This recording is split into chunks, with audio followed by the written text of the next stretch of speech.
Hello again, everyone, for another Thursday Night ThrowDown. This will be, quote-unquote, the last one for Season 1 because this was the Season 1 mini-season finale, Episode 8 of the Tuesday Night TalkDown 1.8. Huge, monstrous show, 6 big matches, and then we're going to take a little break, come back on July the 11th.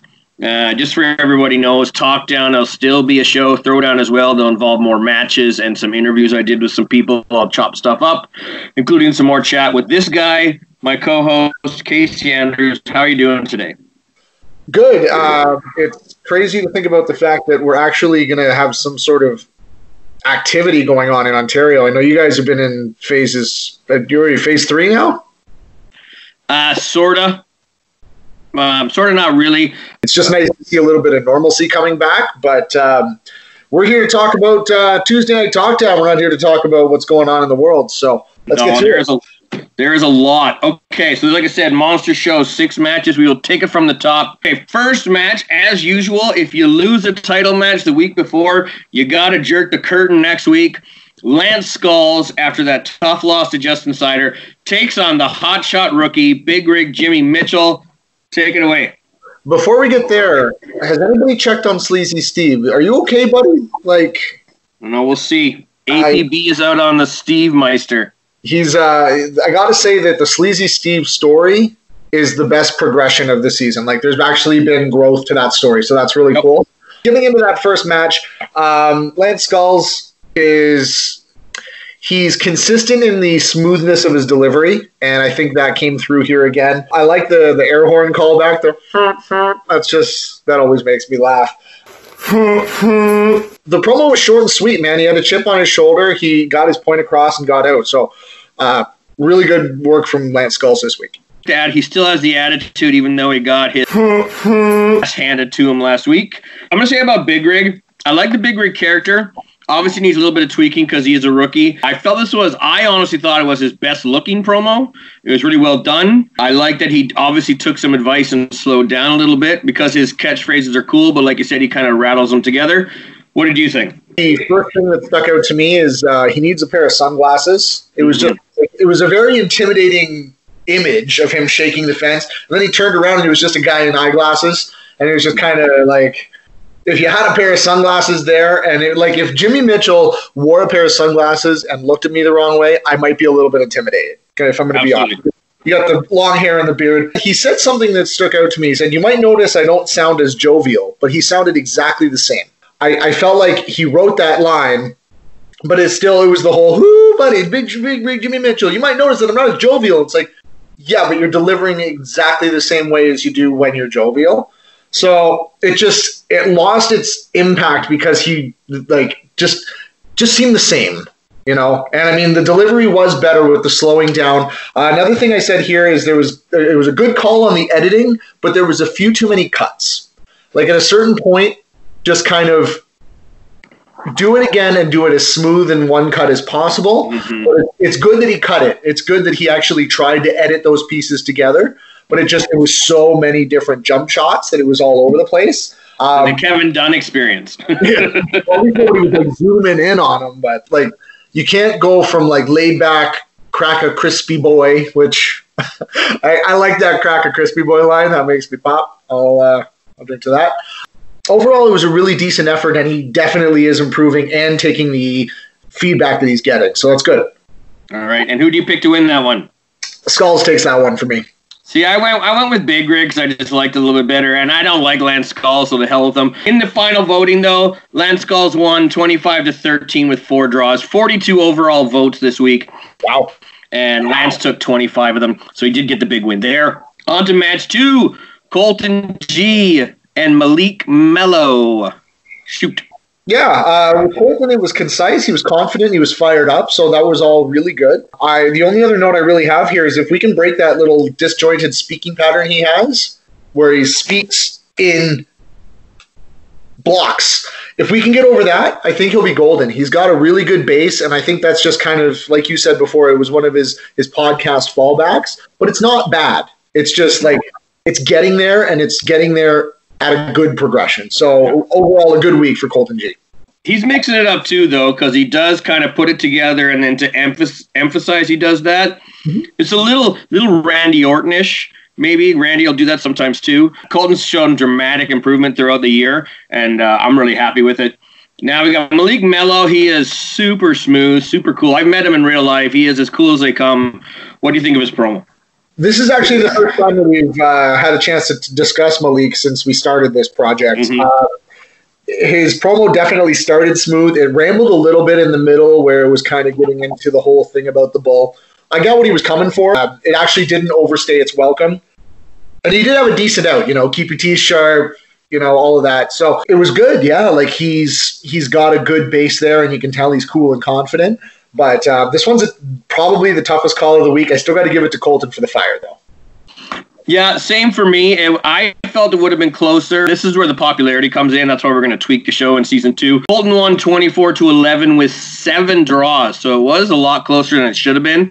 Let's get on to the Casey Andrews versus the world with you and 1, 2, 3, 4, 5, 6, 8 people, including yourself, 7 opponents. Rapid fire. This will be the lightning round. Give me a little bit on each person.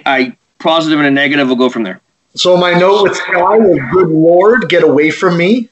I'm deeply unsettled by that person. I don't know where she came from. I just want her to go back there. I don't want any trouble with that one. With the gunslinger, I just kind of came up with a bunch of gun puns. I said, nice shot, champ. It might be number 1 with a bullet.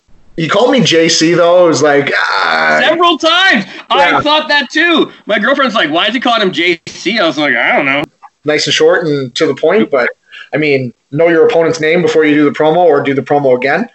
Scott Hunter, a good friend of mine, one of Smash's commentators. It was good. It was smooth. It felt like a fight, but I'm just going to have to slap the hell out of him for that one, I guess. Mr. Money, I guess that's one way to use a Serb check, It was...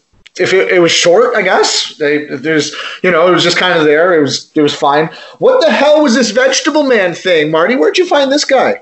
He just popped up out of the ground, if you will.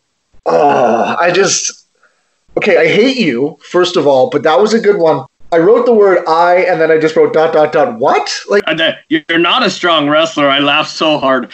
I'm surprised. I'm surprised all the boys from BC didn't just vote him first on that line alone.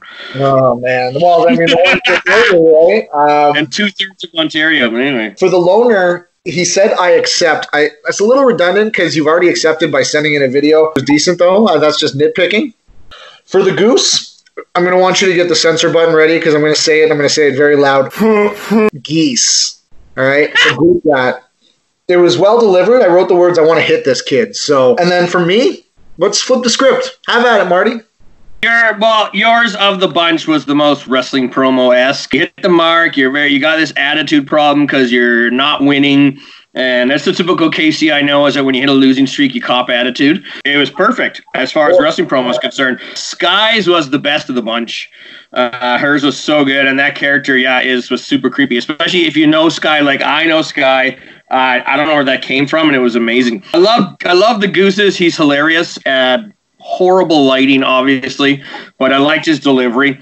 It was funny. Gunslingers I really didn't like because I just felt he was nervous and kind of rushed it, but he got a lot of votes, so what the hell do I know? Mr. Moneymark, he kind of was a little bit nervous with his, and developing a new character always hurts. What surprised me is one of my favorite ones was Scott Hunter's. 0 votes. I think that's because he's not known to the Big West audience. If they'd actually taken the time... Delivery-wise, I loved it. The In Your Own Mind stuff, that was a very legitimately cerebral promo. It was a really good promo. As everybody knows that knows me, I'm a huge stats geek. So what we did here is, like the Battle Royal we did before, it had weighted votes for 1, 2, 3. Go through here. Sky had the most votes. There was, like I said, 42 people voted. 35 people put her on the ballot, so 83%. You were second with 29, and the Loner had 17. Third place votes, Loner had the most with 11, Gunslinger had 7, Canadian Goose had 6. Most seconds, you had 14, Sky had 10, Goose and the Gunslinger both had 5. Most first place votes, Vegetable Man only had 8 votes, and 4 of them were first place. You had the second most first with 10, Sky had 23. As far as the weighted points, so what we did was I rank it 5 points for first, 3 for second, and 1 for third place. In order, Scott Hunter was last, Mr. Mark, Canadian Goose, Gunslinger, Vegetable Man, and the Loner finished third. Vegetable Man, Gunslinger, and Goose were all tight in there for fourth place. And Sky destroyed you 147 to 97. I mean, I'm not going to talk any trash because I'm genuinely afraid that person is going to slip a knife in between my ribs while I'm sleeping. So apparently Sky has a longer version that was sent to me, and I may add that as a bonus because I haven't looked at the extended one just to get the editing done, but apparently it's even scarier, so we'll see. All right, let's move on to our first half main event. CAMARO Cope, Sebastian Wolf, the match everyone wants to see. Here's the promos to set this up. Talk to me. We talked a little bit before, but you go ahead. Yeah, so these are two guys that I've had my eye on since the beginning. CAMARO Cope, the first time I watched this, I'll admit that the editing was a little too jumpy for me. But the thing is, once you actually sit down and pay attention to it, it does tell a pretty good story once you're able to follow it. And it came together really well overall, and it almost gave off like a creepy compound vibe, but it worked for what it was. And I think that it was overall, I think it could have stood a little bit more on one side or the other, but it wasn't bad for what it was. With Sebastian Wolf, this is how you plant the seeds for a feud. This is how you call back to, we have met before, and we've had this opportunity and this and this. And I got an uneasy feeling from it.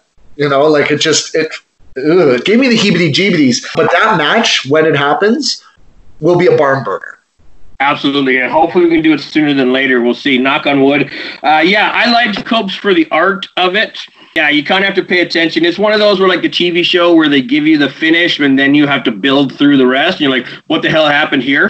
But it was a little risky. It jumped back and forth, and then when it jumped again because it changed colors at the end, I could get where it threw people off. I love CAMARO Cope's promos, so I'm a huge CAMARO Cope fan, and I'm glad that people outside of the Okanagan want to wrestle him because most of us up here get ignored, but everybody wants to jump on the bandwagon. Wolf is amazing. He has exploded during this break and just developed this amazing character, and I love him to death. This is great stuff. Who did you pick to win this bad boy?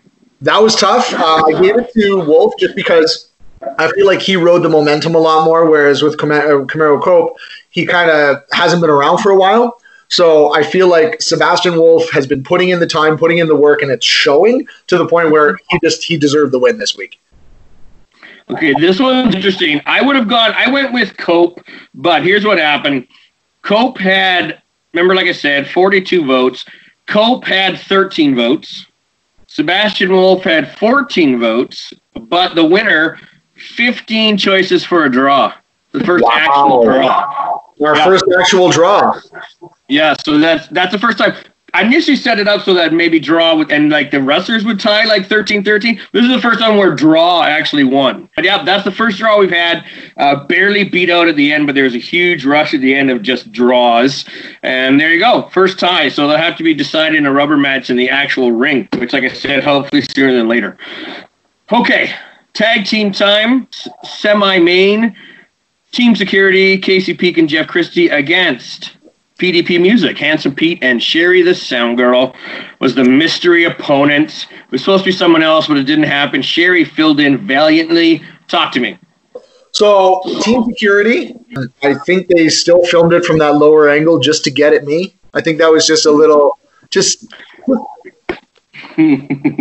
That said, it was much better as far as the fact that you could tell that they planned it and they didn't talk over each other. They had their sections and they did it properly. So kudos to Team Security. I think they brought forth a really good effort this week, and it didn't ramble either. So I was very happy with what I saw. With Pete and Sherry, I didn't really say much. Pete's very good at being a hype guy, but he's not really a promo guy. I would absolutely have Pete plug any show any day because he does know how to talk, but I don't think that it's promos that are his strong suit. I think it's, here are the details, here's why it's exciting, and I just feel like the reveal of the mystery partner could have been a little more exciting than, here she is, hi, right here, like bring her in off screen or something, but I don't know. It was fine. It wasn't bad, but I think Team Security did a lot better this week. the Pete and Sherry one, that was my fault. I was supposed to help out with that, and I dropped the ball, so I apologize. So I cost them the win. It's all on me. It was me, Pete. It was me all along. This one was interesting. Casey and Jeff won 21-9, but 12 draws. So they're the only team that won without like having a majority. What do you think about Jack Pride's dueling promo? That was good. I wrote here, guys, let's not fight. Or do. I like that it was fired up at the end, and the finish hit that catchphrase and get out of there. Yeah, absolutely. Absolutely. I like that one. Okay, so Dez, he snuck in there for the title shot against Justin Sider, the juggernaut that is the Fanally. Talk to me. Let's talk about Destro first. I love the setting. It was very Rocky IV. That might be a mansion up in the Arctic for all I know. No, I've been there. It's not. He busted out some really solid rhymes, and like the whole thing was really well planned out and just felt really organic. So it was good. It was confident. I have the words very good here. It's Destro's best to date. He definitely showed up for this title shot. With Justin Sider, more of the same. Good guy, man. He put his opponent over. He's got good branding with this whole Fanally thing. He did ramble just a little bit in the middle there, which was a little bit out of character for him, but he fired up at the end and had a great finish. This one is super close, but I think we have a Buster Douglas 1990, and I think Dez is actually going to take it. Where he filmed that is where the new Totally Arctic Wrestling training facility is, in the back of a warehouse. And when I first saw the pic of it, I was like, are you doing a Briscoe Brothers promo now? Like, what is this in the back of a barn? I still felt his one for Big Rig with the Roads Out Buddy. I felt that was a favorite one. It just had the wind kind of messed him up. But that was my favorite one of the bunch. I've known Dez for a while, and I know he obsessed over this one. So he really worked hard. Justin had a different plan, but it was caught by the weather in Kamloops, which has been insane the past couple of weeks. I went out there the other day, and it was raining and sunny and all over the place. So he had to improvise at the last bit. I get your idea with the rambling. As far as the vote, again, popularity in this is key. Justin won 37-3 with 2 draws. It was not even remotely close, which is unfair, and that's what we talked about, is that, unfortunately, we've discussed it. I've discussed it with other people. Popularity contest is going to blow people out of the water that don't deserve to get blown out of the water. Yeah. No crack to Justin, because obviously he's branding like a champ, and that's what we want, because ultimately he wants to be a wrestler, and if he's personally bringing 37 people to a wrestling show, he's going to be a huge star on the indie scene regardless. So next season we're going to tweak and have a little bit more of a even kind of American Idol feel. Canadian Idol, whatever. That's that, yeah. So Justin dominated. He finished the season as champ. 3 big defenses. The only champ to defend. No knock to the Dopes on the Ropes. How'd you feel about the Dopes on the Ropes newscast? I thought it was hilarious. Yeah, I thought it was very fun to get. I think it was entertaining. One thing that I wrote down here is poor Steve, because everybody was piling on him this week. Between the Dopes and even Lance SKULLZ brought him up, it's like, the poor guy is getting stomped while he's down. It's like, ugh. Justin did too. Who knows if Sleazy Steve will ever come back. All right, that was that. So the final rankings for Season 1, top 10. 10th place, both Colton G and Jeff Christie tied. They both finished the season with 2 wins each, so that was nice. Number 9, CAMARO Cope. Number 8, Destro, the Eskimofo. Number 7, Rusty Diamond. What do you think of Rusty's promo this week? I thought it was pretty cool. I thought that it was confident and casual, but it was just a little bit too much rambling for me. But again, that's just something that I think that is part of the gimmick. So I'm not going to pick those apart too much. It just is what it is. It's just not my cup of tea, but it wasn't offensive or terrible in any way. So what I find funny is that Rusty did get 2 wins this season, both because of no-shows. So I was like, whatever. Win is a win, baby. So yeah, Rusty 7th. Dopes on the Ropes fell to 6th at the end. Sebastian Wolf jumped to 5th. Casey Andrews 4th, Jack Pride 3rd, Sleazy Steve still holding them at number 2, and Lance SKULLZ is still the number 1 contender. And as we saw, if everyone stayed after the credits with our cliffhanger, he is definitely gunning for Justin Sider and has backup, apparently, in the Queen of the Okanagan, Scarlet Black. But this is Tuesday Night TalkDown, so we're not supposed to have any sort of physical assault. So I'm just saying. It was after the bell. Get your people Show together. was over. It was after the bell. Like you've never done that before, you SOB? Attack someone after the bell? Okay, so I super kicked Raven Lake once, but she deserved it. Probably. All right, actually, I was surprised. I thought we were going to go for an hour. This one was even, for the first time, I think we were shorter than the actual TalkDown, so that's impressive. We need to talk about next season. You know, it's interesting to see who's going to show up for this sort of stuff. Are we going to see the people from Casey Andrews versus the World as regular characters in season 2? Is the Vegetable Man going to be the internet champion? I bet if you called the Vegetable Man, he could produce some really good promos.